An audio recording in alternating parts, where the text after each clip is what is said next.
నీకు మహిమ కలుగును గాక. త్రిత్వం 15వ యూత్ సంఘ ఆదివారం కొరకు ఏర్పాటు చేయబడిన సువార్త పాఠ్యభాగం మత్తయి సువార్త 6వ అధ్యాయం 24 నుంచి మొదలు. ఎవరునూ ఇద్దరు యజమానులు దాసులుగా నుండనేరదు. అతడు ఒకని ద్వేషించి ఒకని ప్రేమించును, లేదా ఒకని పక్షముగా నుండి ఒకని తృణీకరించును. మీరు దేవునికి సిరికిని దాసులుగా నుండనేరదు. అందువలన నేను మీతో చెప్పున్నదేమనగా, ఏమి తిందుము, ఏమి తాగుదుము, ఏమి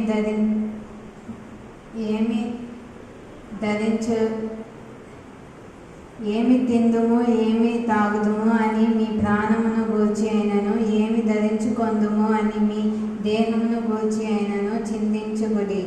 ఆహారము కంటే ప్రాణమును, వస్త్రము కంటే దేహమును గొప్పవి కావా? ఆకాశ పక్షులను చూడుడి, అవి విత్తవు, కోయవు, కొట్లలో కూర్చుకొనవు, అయినను మీ పరలోకపు తండ్రి వాటిని పోషించుచున్నాడు. మీరు వాటి కంటే బహుశ్రేష్ఠులు కాదా? మీలో నెవడు చింతించుట వలన తన ఎత్తు మూరెడెక్కువ చేసుకొనగలరు? వస్త్రములను గూర్చి మీరు చింతింపనేలా? అడవి పువ్వులు ఎలాగూ నెదుగుచున్నవో ఆలోచించుడి. అవి కష్టపడవు, ఒదగవు. అయినను తన సమస్త వైభవంతో కూడిన సొలొమోను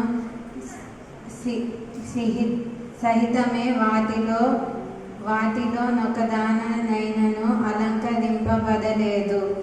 నేదేంది రేపు పొయ్యలో వేయబడు అడవి గడ్డి దేవుడిలాగూ అలంకరించిన ఎల్లా అల్పవిశ్వాసులారా, మీకు మరి నిశ్చయముగా వస్త్రము ధరింపచేయును గదా. కాబట్టి ఏమి తిందుమో, ఏమి తాగుదుమో, ఏమి ధరించుకొందుమో అని చింతింపకుడి. అన్యజనులు వీటన్నిటి విషయమై విచారింతురు. ఇవన్నీ మీకు కావాలనని మీ పరలోకపు తండ్రికి తెలియను. కాబట్టి మీరు ఆయన రాజ్యమును నీతిని మొదట వెతుకుడి, అప్పుడవన్నీ మీకు అనుగ్రహించును. రేపటి గూర్చి చింతింపకుడి, రేపటి దినము దాని సంగతులను గూర్చి చింతించును. ఏనాటి కీడు ఆనాటికి చాలును.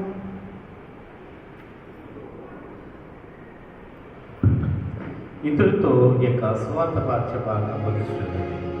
ఓ